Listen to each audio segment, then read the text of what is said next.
Thank you, Chair Sanders. I'm about to speak as a ranking member, of course representing Republicans, but also trying to represent the kind of concern regarding committee process and my responsibility as a ranking member to make sure that it's completed. With that said, for almost a decade and a half, this committee has worked past partisanship to produce meaningful legislation. And we, on both sides, have set apart 20% of where we disagreed to focus on the 80% where we agreed. But this means that for every markup, there is an agreement between the chair and ranking member for that which is considered.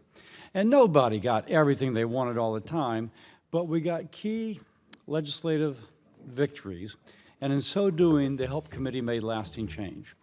I will point out, this markup is different. This is the committee's first partisan markup since the Affordable Care Act in 2009. And abandoning a bipartisan approach, which has defined our committee and has made it so productive at addressing issues facing our fellow Americans, means that this legislation will not pass. And I'm saying that with no sense of victory. I'm just saying that it takes 60 votes to pass in the Senate. And whatever we produce will not get those 60 votes. And why? Because this is a deeply controversial and partisan set of bills that, again, will never be signed into law. Now, I'm the ranking member. We are all supposed to be concerned about the committee fulfilling its responsibilities. But we have 2 legislative days left before the July recess, and we don't have agreements in principle, nor agreements on key issues, or draft text for many important bipartisan programs that can matter a heck of a lot to both the Democrat and Republican members of this committee, and these programs are expiring in September. For example, we don't have an agreement on text for the Pandemic and All Hazards Preparedness Act reauthorization, which supports our nation's response to global pandemics. Negotiations are being held up because of drug policy demands that are completely outside the purview of PAPA. We don't have an agreed upon process for addressing the Support Act, which addresses our nation's opioid crisis. We don't have text or even basic agreement on funding levels for the reauthorization of community health centers or the National Health Center Service Corps to help troubling shortages in our nation's healthcare workforce. The chair had announced to Politico a few weeks ago that he's requesting roughly $131 billion for community health centers over 5 years. Current funding is $20 billion over 5. We don't have offsets. CBO has not scored this.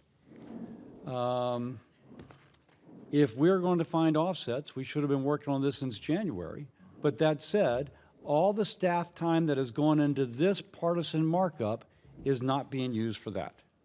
And the likelihood of successfully vetting and operationalizing policies to justify or pay for an over 5 times increase in funding, in addition to finding agreements on other reauthorizations that I mentioned, in the 16 days between now and what should be our deadline, which is the beginning of August recess, is, shall I say, slim.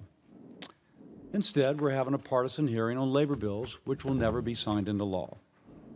Now, it's the majority's right to hold partisan hearings and markups that have a 0 chance of advancing beyond the markup. That's their prerogative, but it should not be at the expense of the bipartisan work that we're responsible to complete.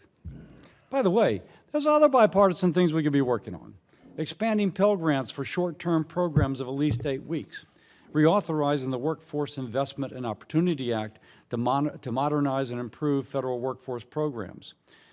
Fulfilling our constitutional duty to advise and consent President Biden on his nominations to fill vacancies at agencies like the NIH. Now, I hate to be disagreeable. I am so willing to work with the chair or anyone in the majority on programs, on policies, on laws that can get 60 votes in the Senate, to have a signing ceremony once the law is passed.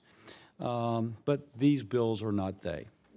One piece of legislation under consideration today is the Protecting the Right to Organize, or the PRO Act. It's not pro-worker, it's just pro-big union. And being pro-worker means defending the rights of all workers, including those who don't want to join a union. This PRO Act eliminates secret ballot elections, which is the gold standard to keep somebody from being put into a corner and intimidated until they vote the way the intimidator wishes them to vote. Secret ballot elections for unionization also protects workers from retaliation if they choose a different way. The PRO Act eliminates right to work in my home state and 25 other states, forcing workers, even if they don't want to unionize. By the way, if somebody wants to unionize, more power to them. I support their right to choose what's best for their career. But if the benefits of being in a union are so self-evident, there's no reason that workers have to be coerced and strong-armed to join. And they don't need the government to help coerce and strong-arm them. I will say this legislation is part of a disturbing trend by President Biden and congressional Democrats to erode a worker's individual rights. That is why I and the other Republican members of this committee introduced the Employees' Rights Act with our colleagues, Senators Tim Scott, Mitch McConnell, and John Thune. The Employer Rights Act upholds the rights of workers to choose what's best for their career, whether to join a union or not. It also protects the right to secret ballot elections, among other things. I join all colleagues to join in supporting this common sense legislation, protecting the rights of all Americans. This legislation is truly pro-worker. I repeat, the bills being offered today have no chance of becoming law. We have decided, this committee, the chair, has decided to prioritize the 20% of things we disagree on over the 80% of things where we do agree. We have real responsibilities that Americans are depending upon us to complete, and this committee should rise to this occasion.